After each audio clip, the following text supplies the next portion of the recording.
Seyar, le chevalier de la Terre, était retourné dans sa cité avec l'armure de Pégase qu'il avait gagnée en Grèce au tournoi d'Athéna. Quand il arriva, le grand tournoi intergalactique des chevaliers était commencé dans l'arène monumentale. Tous les combattants étaient là pour remporter la Toison d'Or, le trophée suprême qui donnait le pouvoir de paix ou de guerre à celui qui le possédait. Sur l'aire de combat, deux chevaliers s'affrontaient impitoyablement. L'un aux armes du lion, l'autre à celles de la licorne. C'était la fureur du fauve contre la vivacité de l'étalon. Les deux hommes se mesuraient à main nue au milieu d'une foule énorme qui encourageait son champion. Quand la lutte devenait intense, on voyait les deux guerriers s'échapper de la pesanteur terrestre et fuser dans les étoiles pour rejoindre leur constellation et y puiser l'énergie infinie. Le lion semblait devoir déchiqueter la licorne, mais l'animal aux sabots de lune semblait se nourrir d'étoiles et la corne devenait redoutable dans les cieux. Les chevaliers rejoignaient l'aire de combat et les poings et les pieds frappaient avec une violence inouïe. Tour à tour, chacun prenait le dessus sur l'autre. Le chevalier au lion sembla enlever un avantage décisif. On entendait déjà son rugissement vainqueur. Mais par un prodige d'adresse et de vivacité, le chevalier à la licorne put se retrouver en position de placer son coup de boutoir définitif. Longtemps, l'immense carcasse du lion balança, refusant de plier, puis tout à coup s'abattit comme une masse au centre de la rosace de l'aire de combat. La foule se leva pour saluer le vainqueur d'une clameur fantastique, tandis que l'énorme tableau lumineux annonçait le résultat au monde entier. Seiya quitta l'enceinte de l'arène monumentale où les combats se poursuivaient sans interruption jusqu'à la remise de la Toison d'Or. Il se rendit dans la partie verdoyante de la cité et pénétra dans une belle maison blanche au milieu d'un parc. C'était là qu'habitait Taori, la jeune fille qui avait organisé le tournoi intergalactique. Elle le reçut dans le grand salon. « Seyar, enfin, tu es revenu de Grèce? Nous avons tous appris que tu avais remporté l'armure de Pégase. Nous sommes fiers de toi. Maintenant, tu vas pouvoir participer au grand tournoi. » « Je ne suis pas venu ici pour participer à cette comédie. »« Quoi? Tu ne veux pas combattre ?»« Si, je le veux, et ma vie sera un combat. Mais je ne suis pas une bête de cirque. Et je vais partir parcourir le vaste monde pour mettre ma force au service de la justice. Mais avant, je veux que tu me donnes des nouvelles de ma jeune sœur, Tarina. »« Mais je ne sais rien d'elle. Cela fait 6 années que tu es parti en Grèce pour parfaire ton art du combat. Et c'est maintenant que tu te préoccupes d'elle. » « Taori, tu fais semblant d'oublier que nous étions tous les deux, ma sœur et moi, dans cette orphelinat, quand les gens de ta famille sont venus m'enlever pour m'enrôler dans leur école de chevalerie. Enfant, tu étais déjà le plus doué de tous les combattants. On ne pouvait laisser de telles qualités croupir dans un pauvre orphelinat. Pourtant, aujourd'hui, je donnerai l'armure sacrée de Pégase pour revoir ma jeune sœur. Soudain, une porte s'ouvrit, une ombre imposante apparut, et l'on entendit retentir une voix étrange. Si tu ne veux pas de cette armure, donne-la-moi. Seyar se retourna et vit un jeune homme sortir de l'ombre. Est-ce que tu me reconnais, Seyar? Malgré les années, je n'ai pas oublié ton visage, Gorju. Maintenant, je suis devenu Gorju, le chevalier à la licorne. Je participe au tournoi intergalactique et je compte bien remporter la Toison d'Or. J'ai entendu que tu ne voulais pas concourir. Aurais-tu peur d'être battu? Je ne crains pas tant la défaite que le ridicule de ce genre de distraction. Distraction? Je vais te montrer s'il y a de quoi rire. Soudain, Gorju lança son poing chargé d'énergie en direction du visage de Seyar. Sans même donner l'impression de bouger, celui-ci bloqua l'attaque du tranchant du pied. Cesse donc ces gamineries, je n'ai pas de temps à perdre. Il faut que je retrouve ma jeune sœur. Ne cache pas ta lâcheté sous des prétextes généreux. Laisse l'armure de Pégase à quelqu'un qui en fera meilleur usage. Les deux jeunes gens étaient face à face, mais Taori s'interposa entre eux. Ça suffit, Gorju, je vais faire une proposition à Seyar. Puisque tu tiens tant à retrouver ta jeune sœur, je peux t'apporter mon aide, ainsi que celle de notre fondation. En contrepartie, tu t'engages à participer au tournoi intergalactique. Ce n'est pas une proposition loyale, Taori, mais plutôt un chantage odieux. Je préfère la chercher tout seul. Ne sois pas stupide, Seyar. Pense à l'immensité du monde.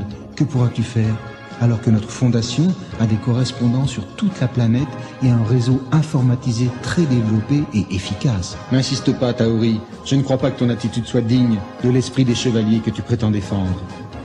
Et Seyar salua et quitta le grand salon. Au moment où il allait franchir le pas de la porte, Gorju lança dans son dos un flux d'énergie électrique. Les ondes frappèrent le coffre d'argent qui renfermait l'armure de Pégase et l'arrachèrent aux épaules de Seyar. Gorju s'en saisit aussitôt. Tu ne mérites pas ce trophée, Seyar. Et si tu veux me le prendre, il faudra combattre. J'ai déjà combattu pour le conquérir, rends-moi cette armure. Seyar n'est qu'un froussard et je vais le faire savoir au monde entier. Ah, tu l'auras voulu. Avec la vitesse de la lumière, le corps entier de Seyar se propulsa en avant. Pégase galopait en soulevant le feu de ses sabots. Gorju n'eut pas le temps d'éviter le coup qui le frappa et l'abattit sur place, le visage encore surpris par une telle vivacité. Seyar récupéra le coffre d'argent où était enfermée l'armure sacrée. Taori était furieuse mais admirative.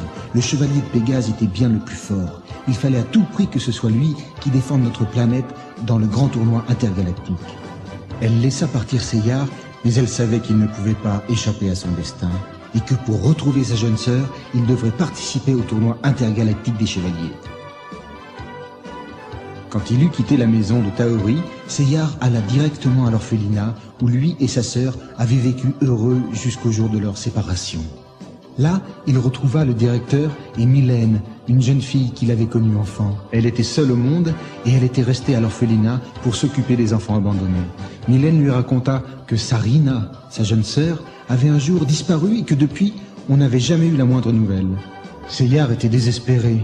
Il voyait s'évanouir la dernière chance de retrouver la trace de Sarina. « Écoute, Seyar, j'ai une idée qui t'aidera à retrouver ta jeune sœur. Il faut que tu participes au tournoi intergalactique. » « Toi aussi, Mylène? Mais comment peux-tu me demander de participer à ces jeux de cirque? » « Écoute, Seyar, en participant à ce tournoi, tu es certain que Sarina te verra à la télévision.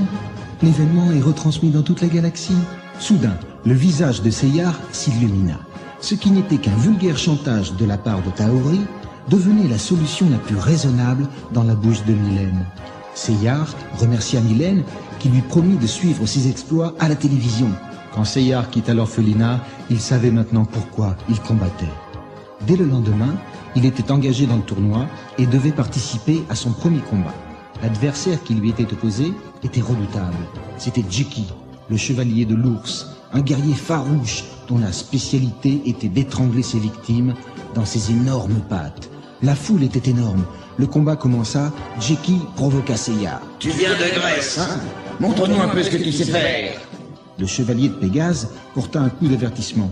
Le grand tableau électronique du stade afficha la puissance 1375 kW. « C'est tout ce dont tu es capable, Seyar. Ce n'était vraiment pas la peine d'aller aussi loin. Tiens, prends ça !» Et l'ours décocha un formidable coup de patte. Le tableau indiqua 1405 kW. Mais Seyar le neutralisa sans sembler produire le moindre effort. Alors, sentant la supériorité de Seyar, l'ours fit sa voix de miel et prit son air penaud et s'approcha de lui comme s'il voulait lui parler à l'oreille. Seyar relâcha sa vigilance et tout à coup, l'ours le saisit à la gorge et le souleva de terre. Hé, Seyar, tu es tombé dans mon piège. Jamais personne n'a pu échapper à mon étreinte. Tu es fini, chevalier de Pégase. Le grand tableau lumineux affichait l'extraordinaire pression qu'exerçait le chevalier de l'ours sur la gorge de Seyar. 1800 kW. On approchait de la limite de ce que pouvait supporter un organisme vivant. Seyar essayait de desserrer l'étreinte, mais ses pieds ne touchaient plus le sol et sa force était considérablement diminuée. Il asphyxiait, ses yeux se troublaient et l'obscurité envahissait son cerveau. Chacun le croyait perdu et Jeki jubilait à la pensée de sa victoire. « Tu ne pourras rien contre de tels bras. J'ai tué ainsi des centaines d'ours sauvages dans les montagnes. » Tandis que Seyar avait l'impression de tomber dans un profond trou noir, il entendit la voix de Marine, son maître, au combat. « Quand ton adversaire prend le dessus, frappe-le là où il est le plus fort. » Alors Seyar, à demi évanoui, saisit les poignets de Jeki et y concentra toute son énergie cosmique. Le chevalier de l'ours ressentit une décharge d'une violence inouïe. L'emprise se desserra lentement. Tout le corps de l'ours était parcouru d'un véritable tremblement de terre.